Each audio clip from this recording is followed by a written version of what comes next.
Well, hello, my social networking friends. You know who you are. Who's ever watching this? That's you. So I hope this video finds you in as good of spirits as I am this morning. Because I couldn't be happier that the snow is coming down in March the way it is. It was fantastic driving home this morning and driving to work last night. Um, I love driving at about 40 miles an hour, 45 miles an hour, because you know you just know you're going to get there safely, and you think of all the gas mileage that you're increasing. It's a wonderful feeling to be able to save gas and take your time, because there's really nothing I'd rather be doing than sitting in my vehicle driving, an extra half an hour, 45 minutes. I mean, that's what life is for, just to sit back and reflect while we drive. That's my philosophy anyway. So yeah. While I was driving to work last night, I saw three cars that had slid out and spun off the road, and they were all taken care of course, but there was there was nobody standing around, I guess, kind of like guarding them or whatever. Like this morning, there was three cars that were pulled off, but there was a state trooper near each one of them, kind of blocking out one of the lanes, so it made everything a little bit slower. But I discovered, here's a few things that I love about driving in snow.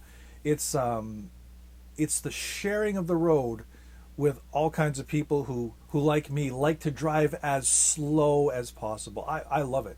I mean, it's a real joy to be able to just sit there and look at them, taking their time, making sure that everyone around them is safe. Except for, of course, those that spun off the road, who are driving cars that really shouldn't have been, in the snow to begin with. But yeah, I love it when I love it when I leave a little bit of a gap. Like I like to leave like a car length or two, in between, just in case anything happens. And I love it when people kind of speed up by me and kind of pull right in front of me. I mean, like right in front of me. So that I really don't have a lot of time to stop. And I love when 18 wheelers pass me on the left hand side, not knowing whether or not they're aware that I'm there and going to cut back over into my lane. And what else?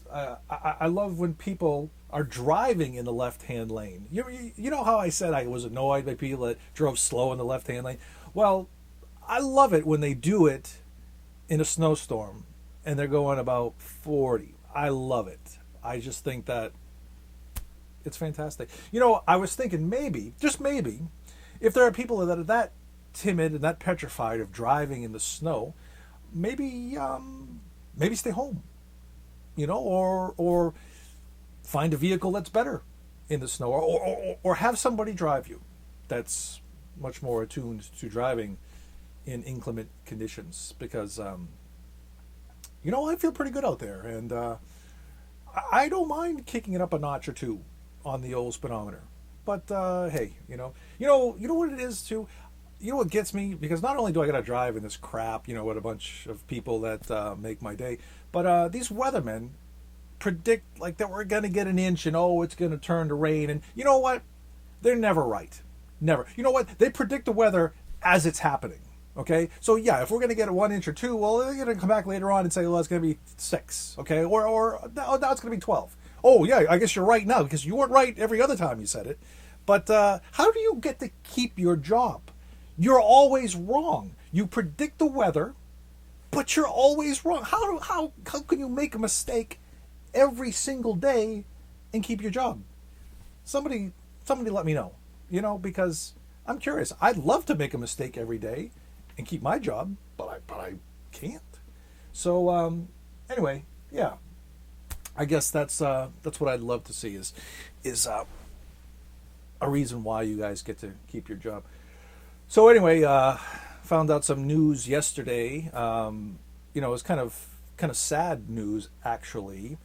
I when I had woke up to go to work, I read that Davy Jones of the Monkees had died, and usually, with celebrities and all these other kind of, sports people, they die, and I mean, I don't really think too much of it, but not that it's not sad and everything like that, but I didn't really have as personal a connection, I guess, to most of them as I did, because when I was growing up, the Monkees were something that really I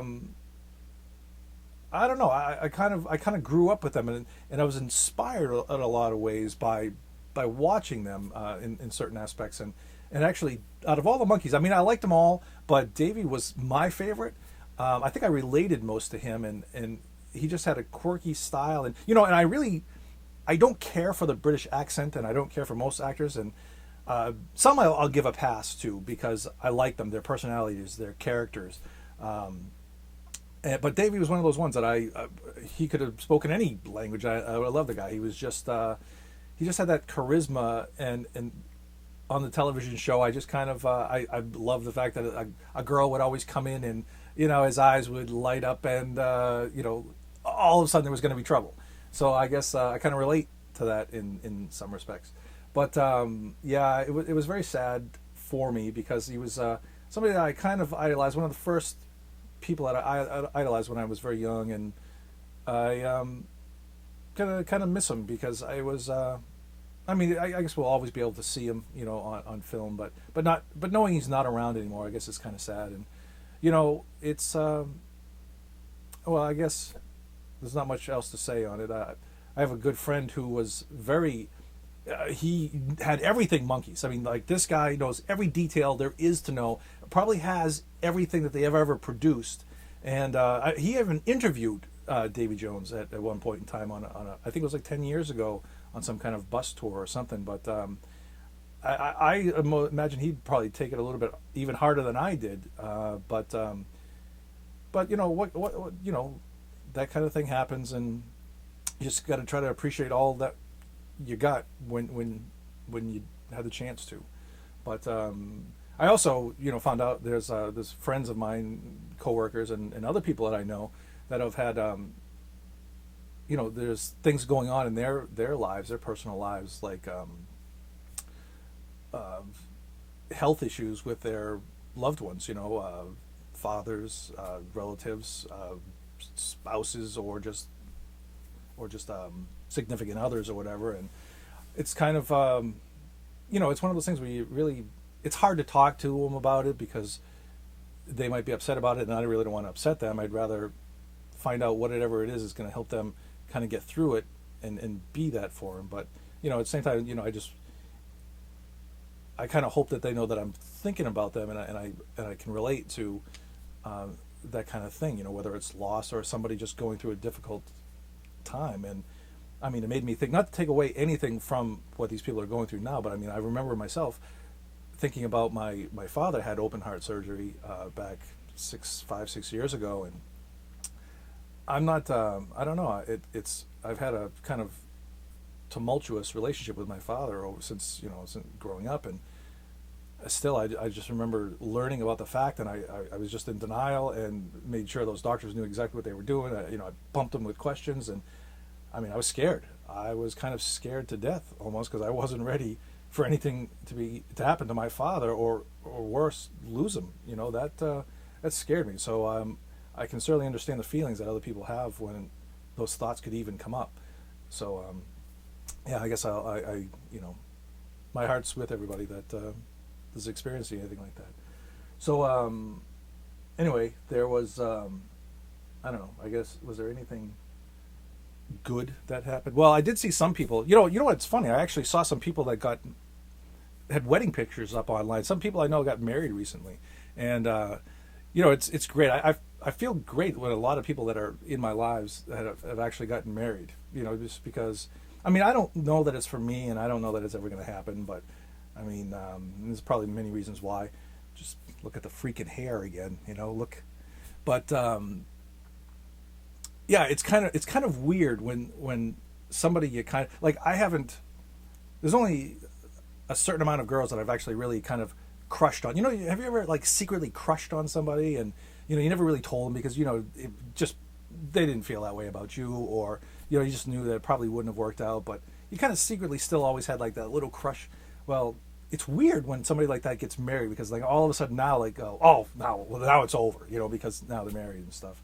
But yeah, I mean, you still wish them the best, and but you still get that little weird feeling because I don't know, there was some feeling inside that was never anything more than just a feeling. But anyway, yeah, so that's what I thought I would share. Congratulations to anybody who may have recently got married.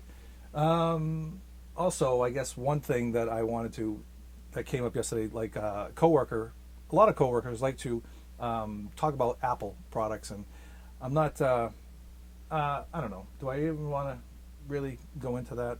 No, you know what? I'm going to save Apple products for the next time because I got a lot to say about that, and I don't want to take up too much more time. What came up yesterday that I noticed? Somebody had wrote that they wrote about the guy who who invented the crab dolly. Now, for video purposes, which by the way, I'm lighting with full tungsten today. I know it's in black and white again, but this is a tungsten look, so I just want to compare the two.